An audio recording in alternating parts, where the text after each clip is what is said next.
За мэдээж энэ нөгөө паркийн төсөл бол том амжилттай болсон гэж боддог. Ягаад гэвэл одоо хуучин Улаанбаатарчууд тэр чигээр паркаар зугаалж болдог. Тэнд гоё ингээд соёлын энтертейнмент хөтөлбөр болдог гэдэг ингээд ойлгуулна гэдэг бол амжилттай болсны хэлбэр авах гэж бодож байна. За миг даатгалд одоо сүүлийн болсноос одоо энэ даатгалын бизнес түрүү итгэлийн бизнес юм аа гэж хэллээ шүү дээ. Тэгээ яг бизнесийн концепцоор бол тэр чинь нөгөө хүртээмжийн бизнес аахгүй. Тэгээд миг даатгалаас өмнө би чинь нөгөө бод даатгалд 10-аад оны үед ажиллаж байхад одоо би чамд бас нэг даатгалын талаар ингээд магадгүй их ч юм уу баг ч юм уу мэдлэгтэй байж би чамд нэг юм нэгдгээр тайлбарлаж өгье заа. Яагаад хүмүүс жолоочийн хариуцлагын албан журмын даатгал гэж заавал даатгуулах юмтай болсон юм бэ гэдэг. Тэгэнгუთ тэрнээс өмнөх нөхцөлөд би ярингууд чи гэж ойлгож магадгүй. Тэрнээс өмнө жолоочийн хариуцлагын албан журмын даатгал гэдэг хууль хэрэгжихээс өмнө машинууд мэдээж л одоо мөргөлдөөл те.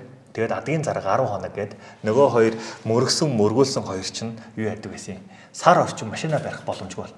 Тэнд чинь аюулгүй болон амьдрал хоёр гэр бүлийн амьдрал зогсож байгаа байхгүй юу? Одоо тэр машинаар амжиргаан залгадаг гэсэн гэр бүл.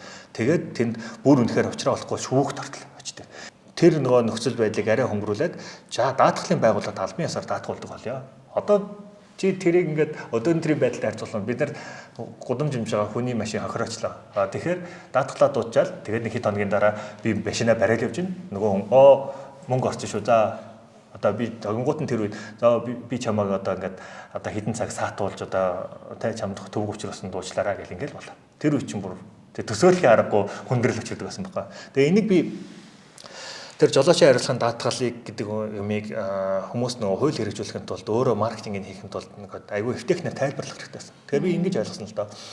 Тинчээс нэг концепт гаргаж ирсэн нь болохоор арт түмний ойлгодог хэлээр ярих нь өөрөө тэр маркетингийн хамгийн одоо боломжит хэлбэр юм. Хүмүүс манай хон ерөөсөө ялангуяа даатгалын салбар янз бүрийн юм дээр бол нөгөө айгүй бага уншдаг учраас уншихыг ч нэг хүсдэггүй учраас нөгөө хэрэглээний мэдлэг боловсрол айгүй бага.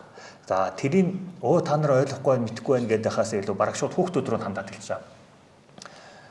Эрсдэлгүй маргааш сайхан одоо хүн болгоны амьдрал эрсдэл байгаа. Маргааш сайхан байлгахыг өнөөдөр та бүхэн даатгуулж байгаа юм бол сайхан болно гэдэг эрсдэлгүй ирээдүй гэдэг тийм нөгөө цуврал хичээлийг 10 жилийн хүүхдүүдэд ингээ заахгүй юу.